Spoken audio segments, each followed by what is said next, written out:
സംസ്ഥാനത്ത് BJP ആകെ പൊല്ലാപ്പിലാണ്. പൊല്ലാപ്പിലെന്ന് പറഞ്ഞു കഴിഞ്ഞാൽ BJPയുടെ ഫണ്ട് വിവാദം തന്നെയാണ് ഒന്നാമത്തെ കാര്യം. തെരഞ്ഞെടുപ്പ് കാലത്ത് എല്ലാ രാഷ്ട്രീയ കക്ഷികളിലും ഓരോരോ ആളുകളുണ്ടാകാം. ലക്ഷക്കണക്കിന് രൂപ വന്ന് മറിയുന്ന ഒരു ഉത്സവമാണല്ലോ കേരളത്തിൽ തെരഞ്ഞെടുപ്പ്. എല്ലാ രാഷ്ട്രീയ കക്ഷികളിലും പണം സമ്പാദിക്കുക എളുപ്പമാർഗമായി കാണുന്ന ആളുകളൊക്കെ ഉണ്ട് എന്നത് പരമാർത്ഥമാണ്. അതിത്തിരി BJPയിൽ കൂടുതലായി പോയി എന്നതാണ് വസ്തുത. മറ്റ് പാർട്ടികളിലും ഫണ്ട് അടിച്ചുമാറ്റിയവരുമുണ്ട്, ഫണ്ട് പിരിച്ച് പുട്ടടിച്ച ആളുകളുമൊക്കെ ഉണ്ട് എന്നതാണ് വാസ്തവം. ആ വാസ്തവത്തിലേക്ക് കടക്കണമെങ്കിൽ ആരെങ്കിലും ഇതുപോലെ എന്തെങ്കിലും കത്തൊക്കെ പുറത്ത് വിടണം, അല്ലെങ്കിൽ ആരെങ്കിലും ഫോൺ സംഭാഷണങ്ങളൊക്കെ പുറത്ത് വിടണം. നിർഭാഗ്യവശാൽ മാധ്യമലോകത്തിന് അത്തരം കത്തുകളോ അത്തരം സംഭാഷണങ്ങളോ ലഭിച്ചിട്ടില്ല. അതുകൊണ്ട് മറ്റ് രാഷ്ട്രീയ പാർട്ടികൾ പുണ്യാളന്മാരാണ്, ഫണ്ട് തിരിമറി നടത്താത്തവരാണ് എന്ന വാദമൊന്നും എനിക്കില്ല. പക്ഷേ BJPയുടെ ഫണ്ട് വിവാദം കത്തി കയറി നിൽക്കുന്ന ഈ കാലാവസ്ഥയിലാണ് കഴിഞ്ഞ ദിവസം കോടതിയിൽ നിന്ന്, ബഹുമാനപ്പെട്ട ഹൈക്കോടതിയിൽ നിന്ന് തിരുവനന്തപുരത്തെ കൗൺസിലറായ വാഴമുട്ടം വാർഡിലെ കൗൺസിലറായ സുഗതന് ജയിലിനകത്ത് സത്യപ്രതിജ്ഞ ചെയ്യാനുള്ള അനുമതി ലഭിക്കുന്നത്.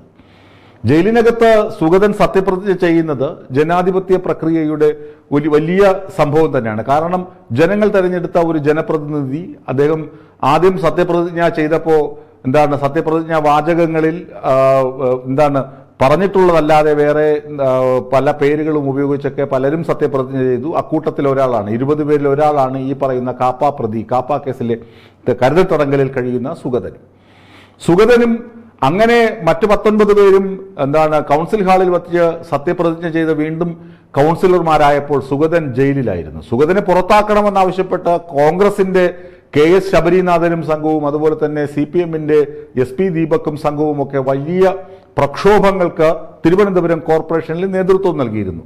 പക്ഷെ അതൊന്നും വിലപ്പോയില്ല. കോടതിയിലാണ് കേസ്, കോടതിയുടെ പരിഗണനയിലാണ്.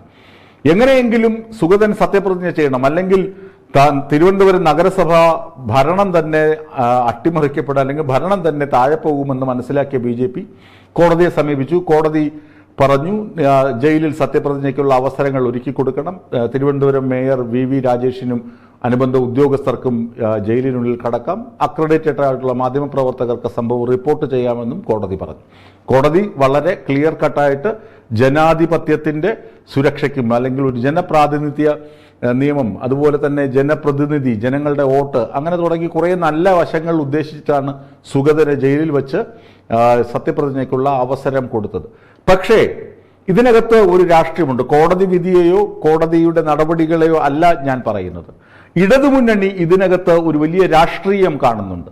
അത് നമ്മുടെ സംസ്ഥാന മുഖ്യമന്ത്രി VD സതീശൻ തെരഞ്ഞെടുപ്പ് കഴിഞ്ഞ തൊട്ടടുത്ത ദിവസങ്ങളിൽ, അദ്ദേഹം മുഖ്യമന്ത്രിയായി പ്രഖ്യാപിക്കപ്പെടുന്നതിന് തൊട്ടടുത്ത ദിവസങ്ങളിൽ തന്നെ അദ്ദേഹം മംഗലാപുരത്തേക്ക് പോവുകയും അദാനിയുടെ ആളുകളെ കാണുകയും NDA നേതാക്കളെ കാണുകയും ചെയ്തു എന്ന വലിയ വിവാദമായ വാർത്തയുണ്ട്.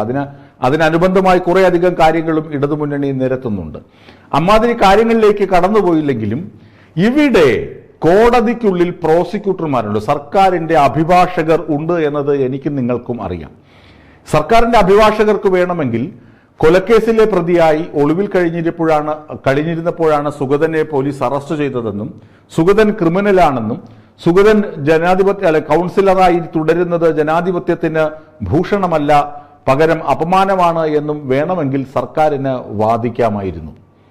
സർക്കാർ അഭിഭാഷകർക്ക് കോടതിയോട് ബോധിപ്പിക്കാമായിരുന്നു. അപ്പോൾ കോടതി അതിനുള്ള മറുപടി കൂടി ക്ലിയർ കട്ടായിട്ട് തന്നെ പറയുമായിരുന്നു എന്നാണ് ഞാൻ പ്രതീക്ഷിക്കുന്നത്.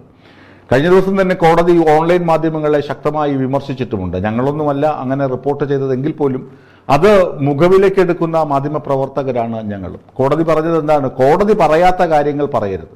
ഇവിടെയും കോടതിയുടെ വിധിന്യായത്തിലോ കോടതിയുടെ നിർദ്ദേശത്തെയോ ചോദ്യം ചെയ്യാനോ അല്ലെങ്കിൽ അതിനോ ആരും മുതിരുന്നില്ല. എങ്കിൽ പോലും ഇടതുമുന്നണി ഉന്നയിക്കുന്ന ഒരു പ്രധാന വിമർശനം, എന്തുകൊണ്ട് അവിടെ സർക്കാരിന്റെ അഭിഭാഷകർ എതിർത്തു പറഞ്ഞില്ല?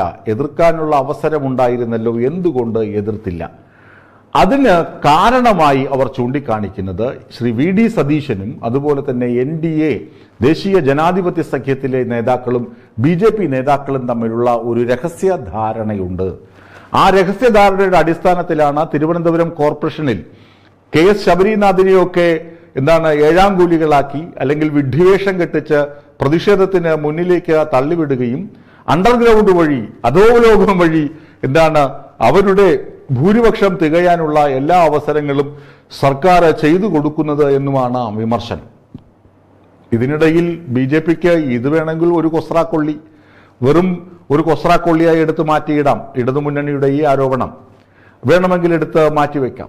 എന്നാൽ ഈ ഫണ്ട് തിരിമറിയുടെ കാര്യമോ ഫണ്ട് വിവാദമോ കേന്ദ്ര BJP, അതായത് ഡൽഹിയിലെ കേന്ദ്ര BJP നേതൃത്വം കുറേയധികം രാഷ്ട്രീയ പതാകകൾ, പാർട്ടി പതാകകൾ സംസ്ഥാന കമ്മിറ്റിക്ക് കൊടുത്തു. ഇലക്ഷൻ കാലത്ത് കൊടിതോരണങ്ങൾ കെട്ടാനാണ് ഈ പതാകകൾ കൊടുത്തത്. നിർഭാഗ്യവശാൽ എന്ത് ചെയ്തു? ഈ കൊടിതോരണങ്ങളൊക്കെ വിറ്റു വിലയ്ക്ക് കൊടുത്തു.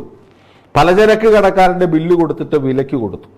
അതുപോലെ ആഡംബര റിസോർട്ടുകളിൽ മുറികൾ ബുക്ക് ചെയ്തിരുന്നു. പല മുറികളിലും ആൾതാമസത്തിന് ആളുണ്ടായിരുന്നില്ല. പക്ഷെ എല്ലാ മുറികളിൽ നിന്നും ബില്ല് കൊടുത്ത് പൈസ വസൂലാക്കി. നേതാക്കൾക്ക് സഞ്ചരിക്കാൻ വേണ്ടി കാറുകൾ ബുക്ക് ചെയ്തിരുന്നു. എല്ലാ കാറൊന്നും ഓടിയില്ല, പക്ഷെ എല്ലാ കാറും ഓടിയെന്ന് കണക്ക് കൊടുത്ത് പൈസ വാങ്ങി.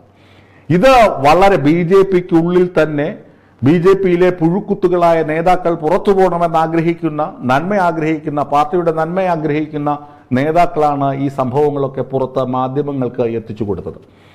ഈ വാർത്ത റിപ്പോർട്ട് ചെയ്ത മാധ്യമ പ്രവർത്തകരെയും അധിക്ഷേപിക്കാൻ ഒരു വിഭാഗം ആളുകൾ മുന്നിട്ട് ഇറങ്ങുന്നുമുണ്ട്. ചില നേതാക്കൾക്കെതിരെ അച്ചടക്ക നടപടി പാർട്ടി എടുത്തു എന്ന് പറയുന്നുമുണ്ട്. ഇതൊന്നും നമുക്ക് വ്യക്തമായി അങ്ങോട്ട് സ്ഥാപിച്ചെടുക്കാൻ കഴിയില്ല. സംഗതി BJPയുടെ ആഭ്യന്തര കാര്യമാണ്. അവർ ഏതൊക്കെ കാര്യങ്ങളാണ് പുറത്തു പറയുക, പുറത്തു പറയാതിരിക്കുക എന്ന് ഇപ്പോൾ വ്യക്തമല്ല. ഏതായാലും തലസ്ഥാനത്തെ കോർപ്പറേഷൻ ഭരണത്തിലെ കോൺഗ്രസിന്റെ പ്രതിഷേധവും KS ശബരിനാഥിനെ വിഡ്ഢിവേഷം കെട്ടിച്ചതും ഒരു വശത്ത് നിൽക്കുമ്പോൾ തന്നെ BJPയുടെ ആഭ്യന്തര കാര്യങ്ങളിൽ ഫണ്ട് തിരിമറിയും കോടിക്കണക്കിന് രൂപയുടെ വെട്ടിപ്പും തട്ടിപ്പും പുകമറ നീക്കി പുറത്ത് വരികയും ചെയ്യുകയാണ്. ഇത് അനധിവിദൂരമല്ലാത്ത ഭാവിയിൽ തന്നെ പാർട്ടിക്ക് ദോഷം ചെയ്യുമെന്ന് പല അണികളും അതുപോലെ തന്നെ നേതാക്കളും വിശ്വസിക്കുന്നു എന്നതാണ് വാസ്തവം.